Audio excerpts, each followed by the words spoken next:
자, 할렐루야. 오늘 또 하나님의 은혜의 단비를 기대하며 이 자리에 나오신 여러분을 주님의 이름으로 축복합니다.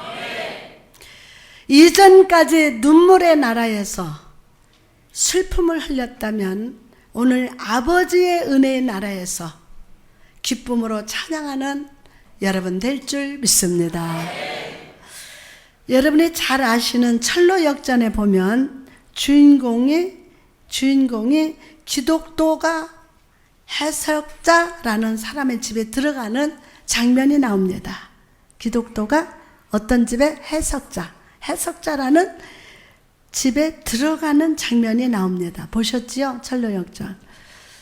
기독도는 그 집의 첫 번째 큰 방에 들어갔는데 그 방은 온통 먼지로 가득했습니다. 잠시 후 한 하녀가 나오더니 빗자루를 들고 그 방을 쓸기 시작합니다. 그러나 쓸면 쓸수록 먼지가 더 심하게 올라와서 이건 눈을 뜰 수도 없고 기침이 막 심합니다. 먼지 때문에. 결국 이 하녀는 방을 나왔고 다른 한 사람이 그 방에 또 들어갔습니다. 이 사람은 방 안에 먼저 물을 쫙 뿌리고 나서 청소를 하기 시작합니다. 그러자 먼지는 즉시 가라앉았고 깨끗하게 청소를 할 수 있었습니다. 이 장면을 보고 있을 때 해석자가 나타나서 말합니다. 먼지로 덮인 이 방은 사람의 마음이고 그 먼지는 인간의 죄를 의미합니다. 그리고 그것을 쓸고 있던 하녀는 죄를 없애려고 하는 인간적인 노력을 상징합니다. 인간이 자신의 힘으로 죄를 해결하려고 하면 할수록 죄는 더 커질 뿐이라는 것입니다. 그런데 하녀 다음에 다른 사람이 와서 물을 쫙 뿌리고 방을 청소한 것은 성령님을 통한 복음의 역사, 제사함의 역사를 상징하는 것입니다. 라고 했다고 합니다. 사랑하는 여러분, 오늘 여러분 마음속 방에는 무엇이 들어있습니까? 혹시 죄의 먼지, 상처의 먼지, 사단의 유혹의 먼지가 가득하십니까? 저는 잠시 생각했어요. 내 생각과 이 마음에 저는 이런 공격, 생각의 공격, 마음의 공격을 잘 받지 않아요. 너무 많이 싸워왔고 이겼다고 생각했어요. 그러면은 제가 하나님 앞에 내 본질을 직면해 볼 때, 아, 내 생각과 마음에 더러운 먼지가 있구나라는 생각해요. 혹시 죄의 먼지, 상처의 먼지, 사단의 유혹의 먼지가 여러분 가득하십니까? 오늘 여러분이 그것을 스스로 치유하려고 하면 먼지만 더 날 뿐입니다. 그러나 오늘 여러분이 성령님을 간절히 사모하고 의지하면 성령께서 오늘 여러분 마음속에 은혜의 생수, 치유의 생수, 말씀의 생수를 쫙 뿌려주셔서 모든 죄와 상처와 사단의 먼지를 깨끗하게 하실 것임을 믿으시기 바랍니다. 할렐루야. 오 성령님, 이 시간 우리 마음에 와 주시옵소서. 우리의 마음을 정결케 하여 주옵소서. 사도 바울은 8장의 말씀을 통해서 우리의 구원받고 하나님의 자녀로서 축복된 삶을 살게 된 것은 하나님의 뜻으로 되어진 것이라고 말씀합니다. 누구의 뜻으로? 하나님의 뜻으로. 이것은 우리의 뜻이나 의지나 행동으로 된 것이 아니라 하나님으로 시작해서, 누구로 시작해서? 하나님으로 시작해서 하나님으로 말미암아 하나님으로 끝나고 있음을 보여주고 있는 것입니다. 할렐루야. 하나님께서는 이 구원의 확신을 우리에게 확신시켜주기 위해서 오늘 사도 바울을 통해서 중요한 진리를 전해주고 계십니다. 그것은 바로 미리 아심과 미리 정하심, 미리 아심과 미리 정하심과 부르심, 의롭다 하심과 영화롭게 하심의 진리입니다. 미리 아심과 또한 미리 정하심과 부르심, 의롭다 하심과 영화롭게 하심은 진리입니다. 그럼 여러분, 하나님이 우리에게 이런 구원을 주시기 확신시켜 주시는 이유가 무엇입니까? 이유가 무엇입니까? 바로 그 아들의 형상, 즉 예수 그리스도의 형상을 본받게 하기 위함임을 믿으시기 바랍니다. 할렐루야. 자, 그리고 예수님은 우리 위해서 친히 맏아들이 되셨습니다. 여러분, 우리가 여기서 맏아들이라는 단어에 집중해 봐야 합니다. 맏아들은 이스라엘의 문화와 사람들에게 있어서 중요한 의미를 가지고 있습니다. 맏아들은 아버지로부터 기업과 유업을 이어받을 자이고 하나님의 축복을 이어가는 중요한 사람이었습니다. 이처럼 예수님은 하나님 앞에 많은 형제 중에 맏아들이 되셨습니다. 이것은 예수님이 하나님의 축복을 전부 받으셨다는 의미가 아닙니다. 이것은 오히려 우리를 복주시기 위한 하나님의 놀라운 계획입니다. 누구를? 우리를, 나를, 여러분을 복주시기 위한 하나님의 놀라운 계획입니다. 하나님은 예수님을 이 땅에 보내셨습니다. 천지를 창조하시고 하나님 대신 그분이 사람이 되시고 우리의 친구가 되어 주셨습니다. 왜 그렇게 하신 것일까요? 왜 그렇게 하신 것일까요? 예수님이 스스로 낮아지심을 통해서 우리 모두를 주 안에서 한 형제가 되기를 원하시기 때문이에요. 사랑하는 주님 앞에 형제 자매 한 자리에 형제 자매가 되기를 원하시기 때문이에요. 우리가 예수 그리스도를 나의 주님으로 고백할 때 주님은 우리를 나의 형제라고 불러주시고, 아멘.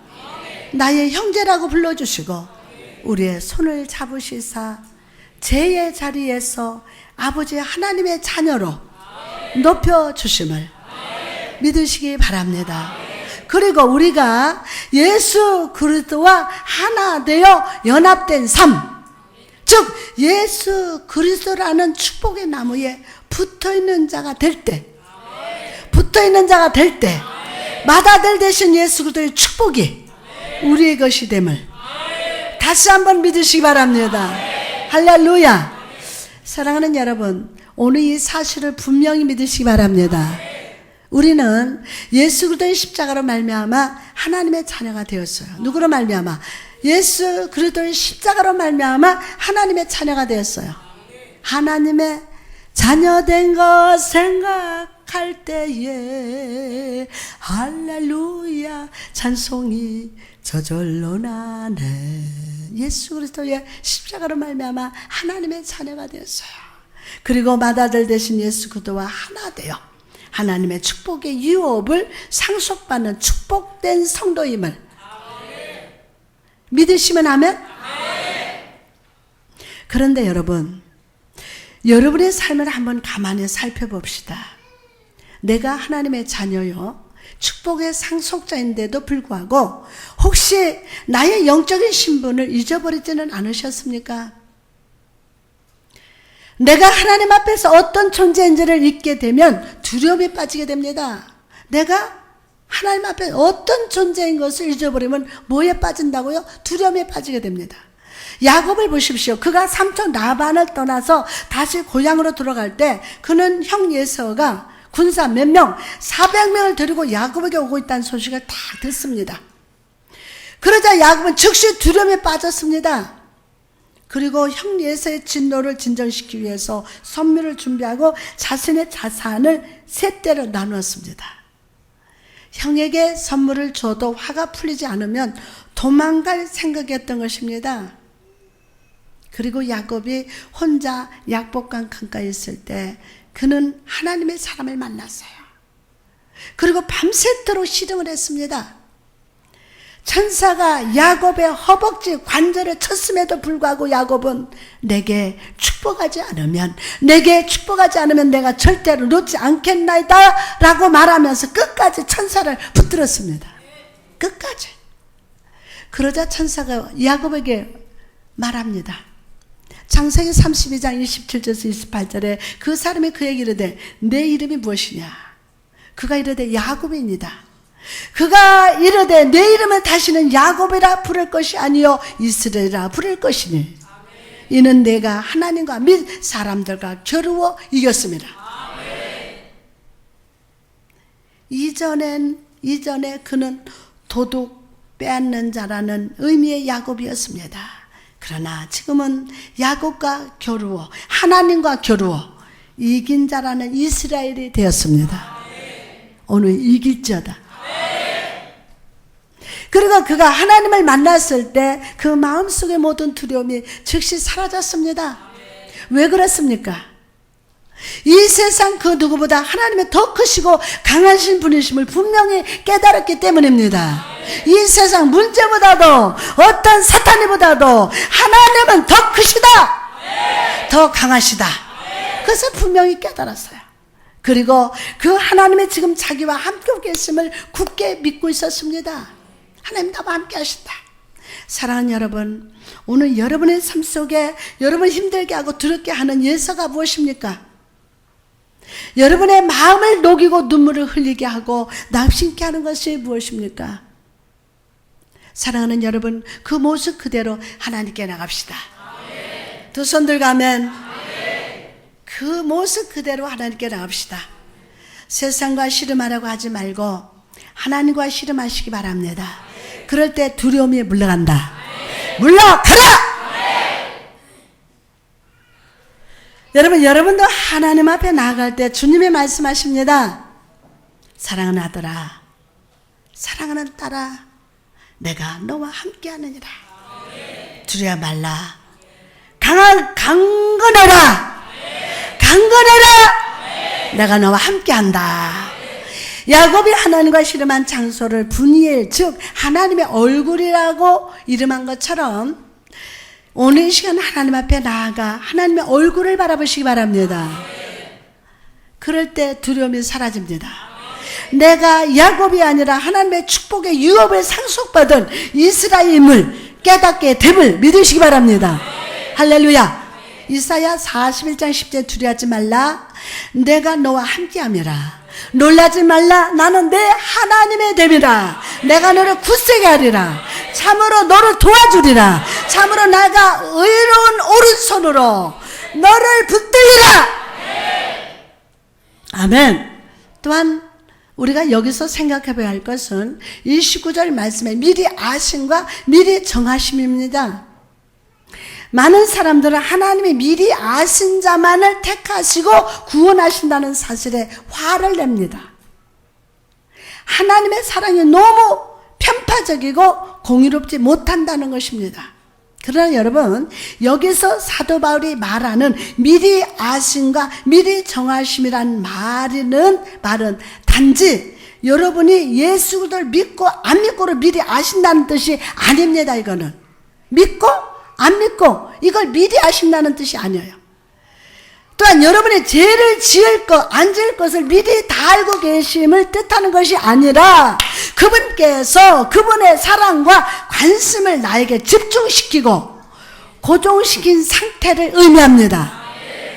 아멘?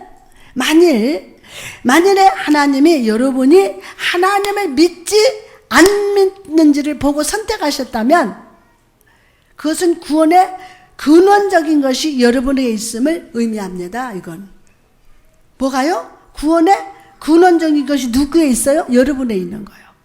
잘 들어보세요. 그것은 이미 하나님의 뜻이 아니라 여러분의 뜻이라고 말하는 것과 같은 것입니다. 그럼 미리 정하심이라는 말은 어떤 의미가 될까요? 미리 정하심. 이것은 하나님의 사람을 이중적인 잣대, 즉 구원받을 자와 멸망받을 자로 나누셨다는 말이 아닙니다. 사실 우리는 하나님의 거룩하심 앞에서 모두 멸망을 받은 자들입니다. 아멘 아니에요? 멸망을 받은 자입니다. 하나님의 공이라는 잣대를 보면 여러분은 심판과 지옥불 속에 던지기로 작정된 모든 동일한 것입니다. 그러나 하나님은 태초부터 우리를 아시고 우리를 사랑하셨어요. 하나님이 여러분을 사랑하셨다고요. 그리고 그 사랑은 예수 그리스도의 십자가를 통해서 나타났습니다. 요한복음 3장 16절에서 17절에 하나님의 세상을 이처럼 사랑하사 독생자를 주었으니 이는 그를 믿는 자마다 멸망하지 않고 영생을 얻게 하려 하심이라. 하나님의 그 아들을 세상에 보내신 것은 세상을 심판하라 하심이 아니요 그로 말미암아 세상이 구원을 받게 하려 하심이라. 즉 미리 정하심이라는 것은 죄악 가운데 빠져있는 모든 인간을 예수 그리스도의 십자가로 구원하시기로 미리 정하셨다는 뜻임을 믿으시기 바랍니다. 다시 한번, 미리 정하심이라는 것은 죄 가운데 빠져있는 모든 인간을 예수 그리스도의 십자가로 구원하시기로 미리 정하셨다라는 뜻임을 오늘 꼭 믿으시기 바랍니다. 또한 이 진리를 깨닫는 자는 나를 향한 하나님의 부르심을 분명히 알고 하나님을 영원하게 하는 삶, 담대하게 예수를 증거하는 삶을 살아감을 믿으시기 바랍니다. 하나님을 영화롭게 하는 삶, 담대하게 예수를 증거하는 삶으로 살아가는 축복이 여러분에 임했습니다. 이미 임했어요. 할렐루야. 자, 여러분 베드로를 한번 떠올려 보십시오. 그는 한때 예수님을 3번이나 부인하고 예수님이 십자가에서 못 박히셨을 때 도망갔던 사람이었습니다. 그러나 그가 부활하신 예수님을 만난 후에 그의 삶이 어떻게 바뀌었습니까? 사도행전 4장에 보면 변화된 베드로의 모습을 이렇게 표현하고 있습니다. 사도행전 4장 11절에서 13절 보니까 이 예수는 너희 건축자들의 버린 돌로서 진 모퉁이의 머릿돌이 되었느니라. 다른 이로서는 구원을 받을 수 없나니 천하 사람 중에 구원을 받을 만한 다른 이름을 우리에게 주신 일이 없습니다 하였더라. 그들이 베드로와 요한이 담대하게 말함을 보고 그들은 본래 학문이 없는 범인으로 알았다가 이상히 여기면서 또 전에 예수와 함께 있던 줄도 알고 이전에 베드로는 두려워했던 자였지만 지금은 담대하게 예수 그리스도를 전하고 있습니다. 아멘. 이 당시 역사를 살펴보면 공공장소에서 예수 그리스도를 증거할 경우 유대교 집단에서 어떻게 하신 줄 아세요? 출교되는 법이 있었습니다. 출교를 당할 경우 해당에 입장할 수도 없고 그 어떤 사람과도 만날 수가 없습니다. 그리고 출교당한 사람이 죽었을 때도 가족들은 슬퍼하거나 장례를 치를 수 없었다고 합니다. 무섭죠? 이런 생존의 위기가 있음에도 베드로와 요한이 담대하게 예수를 증거했던 이유가 무엇입니까? 바로 부활하신 예수 그리스도를 만나고 그분과 교제하고 그분의 말씀을 듣고 부활을 체험했기 때문입니다. 아멘. 오늘 부활하신 예수를 만나시기 바랍니다. 그리고 체험하시기 바랍니다. 환난이 와도 핍박이 와도 두렵지 않습니다. 만나야 돼요. 체험하셔야 돼요. 그리고 예수님과 깊은 교제를 나눌 때 그들은 하나님의 사랑을 깨닫고 나를 향한 부르심이 무엇인지를 분명히 깨달았습니다. 그렇기에 베드로와 요한은 담대하게 사람들을 향해서 예수의 이름을 증거했던 것입니다. 사랑하는 여러분, 여러분은 스스로를 어떤 사람이라고 생각하십니까? 그냥 별 볼 일 없는 평범한 사람이라고 생각하십니까? 어떻습니까? 여러분 생각에는 평범해 보일지 모르지만 하나님은 그런 여러분을 집중해서 바라보십니다. 집중해서. 그리고 여러분의 삶에 평범이라는 이름표를 떼버리시고 비범이라는 이름표를 다시 붙여주심을 믿으시기 바랍니다. 오늘 평범이라는 이름표를 떼주신다. 대신에 비범이라는 이름표를 붙여주십니다. 그러므로 사랑하는 성도 여러분, 오늘 하나님의 나를 미리 아시고 성령의 나팔로 부르셨음을 다시 한번 깨달으시기 바랍니다. 세상 사람들의 조롱하고 비난하는 손가락질을 바라보지 말고 예수 그분께 나갑시다. 그리고 그분과 깊은 사랑의 교제를 나누시기를 바랍니다. 그럴 때 우리의 평범함이 변하여 비범함이 되고 두려움이 변하여 담대함이 됨을 믿으시기 바랍니다. 할렐루야. 이 놀라운 역사가 여러분에게 나타날 줄 믿습니다. 할렐루야. 오늘 평범 나는 아무것도 아니라는 이름표를 떼주신다. 아멘. 오늘 마음속에서 두려움이 물러갑니다. 할렐루야. 이제 말씀을 마치려고 합니다. 유대인들이 결혼할 때 먼저 신랑은 신부 아버지에 찾아가서 결혼을 허락해달라고 요청을 합니다. 그리고 신부 아버지에게 결혼을 승낙받은 신랑은 다시 그의 집으로 돌아갑니다. 그리고 약 1년 동안 정혼 기간을 보내면서 신랑은 결혼 후 함께 살 처소를 준비합니다. 그리고 신부는 실제로 결혼하지 않았지만 결혼한 여인과 같이 순결을 지키면서 정혼 기간을 보낸다고 합니다. 이처럼 우리의 신랑 되신 예수 그리스도는 자 천국에서 우리를 위한 축복의 처소를 예비하고 계십니다. 그러므로 여러분의 삶이 신랑을 맞이하기 위한 영적 정혼 기간임을 기억하고 매일을 주와 함께 교제하며 살아가시기를 주님의 이름으로 축원합니다. 야곱과 같이 두려움의 자리에서 일어나서 하나님 품에 안기시기 바랍니다. 하나님의 여러분을 이스라엘이라 불러주시고 마음속의 두려움을 담대함으로 바꿔주십니다. 오늘 이 예배 자리는 하나님의 얼굴을 보는 분이엘의 자리입니다. 하나님의 얼굴빛이 비춰집니다. 바라보세요. 하나님의 얼굴빛이 비춰집니다. 무슨 자리라고요? 오늘 분이엘의 자리예요. 하나님을 만납시다. 옆 사람한테 하나님을 만납시다. 그리고 하나님과 깊은 교제를 나누면서 나를 향한 하나님의 부르심을 분명히 깨달으시기를 바랍니다. 그럴 때 베드로와 요한과 같이 이 세상 속에서 예수의 이름을 담대히 전하고 하나님의 미라클을 삶 속에 나타내는 우리 모든 성도가 될 줄 믿습니다. 아멘. 오늘 이 자리가 무슨 자리라고요? 하나님의 얼굴 빛이 비춰지는 무슨 자리? 분이엘 자리예요.